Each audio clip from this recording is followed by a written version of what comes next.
ETV Bharat Urdu میں آپ کا خیر مقدم ہے۔ نیوز ٹائم کی اہم خبریں۔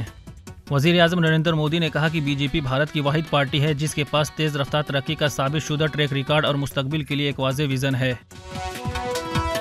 RJD سپریمو لالو پرساد یادو بھی ان لیڈروں میں شامل ہو گئے ہیں جنہوں نے ایودھیا میں ہونے والی رام مندر افتتاحی تقریب سے دوری بنائی ہوئی ہے۔ بھارت جوڑو نیا یاترا کے دوران ایک عوامی ریلی سے خطاب کرتے ہوئے کانگریس رہنما راہل گاندھی نے وزیر اعظم نریندر مودی پر الزام لگایا کہ انہوں نے 2015 میں فریم ورک معاہدے پر دستخط ہونے کے بعد 9 سال تک ناگا سیاسی مسئلے کے حل کے لیے کچھ نہیں کیا۔ نفرت انگیز تقریر کیس کی سماعت کرتے ہوئے سپریم کورٹ نے کہا کہ تشدد بھڑکانے یا نفرت پھیلانے والی تقریر کی اجازت کبھی نہیں دی جا سکتی۔ جموں کشمیر کے سابق وزیر اعلیٰ عمر عبداللہ نے کہا کہ مرکزی حکومت کو جموں کشمیر میں اسمبلی انتخابات کروا کر مثال قائم کرنی چاہیے۔ عمر عبداللہ نے یہ بھی کہا کہ مرکزی حکومت نے بلا شبہ 1 نیشن 1 الیکشن کا نعرہ دیا ہے لیکن وہ خود اس میں سنجیدہ نہیں ہے۔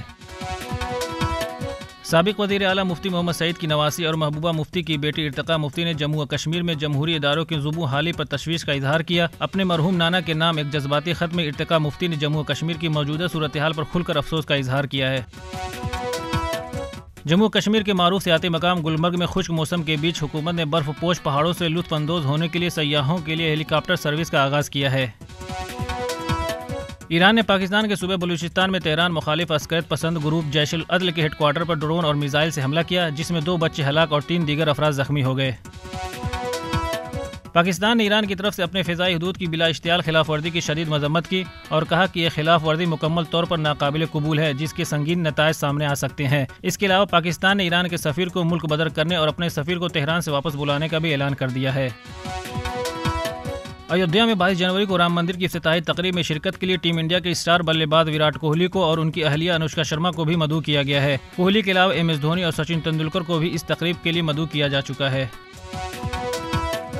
بھارتی کرکٹ ٹیم کے سابق کپتان مہندر سنگھ دھونی کے خلاف دہلی ہائی کورٹ میں حد کی عزت کی درخواست دائر کی گئی ہے جس عرضی پر 18 جنوری کو سماعت کی جائے گی۔ دھونی کے خلاف حد کی عزت کی درخواست ان کے سابق بزنس پارٹنر مہر دیواکر اور ان کی اہلیہ سومیا داس نے دائر کی ہے۔ فن ایلن کے غیر معمولی 60 گیندوں پر 137 رنوں کی شاندار اننگ کی بدولت نیوزی لینڈ نے پاکستان کو تیسرے T20 میچ میں 45 رنوں سے شکست دے کر T20 سیریز اپنے نام کر لی۔ 5 میچوں کی سیریز کے تیسرے T20 میچ میں 224 رن کے ہدف کا تعاقب کرتے ہوئے پاکستان کی ٹیم مقررہ 20 اوور میں 7 وکٹوں کے نقصان پر 179 رن ہی بنا سکی۔ نیوزی لینڈ کے اسلامی بلے باز فن ایلن نے 62 گیندوں میں 137 رن کی اپنی سینچری میں 16 چھکوں کے عالمی ریکارڈ کی برابری کر لی ہے۔ اس سے پہلے یہ ریکارڈ افغانستان کے حضرت اللہ ززائی کے نام تھا۔ اس کے علاوہ فن ایلن اب نیوزی لینڈ کے لیے T20 انٹرنیشنل میچ میں سب سے بڑی اننگ کھیلنے والے پہلے بلے باز بن گئے ہیں۔ اس سے پہلے یہ ریکارڈ برینڈن میکولم کے نام تھا۔ خبروں کی تازہ اپڈیٹ کے لیے لاگ ان کریں www.etvbharat.com۔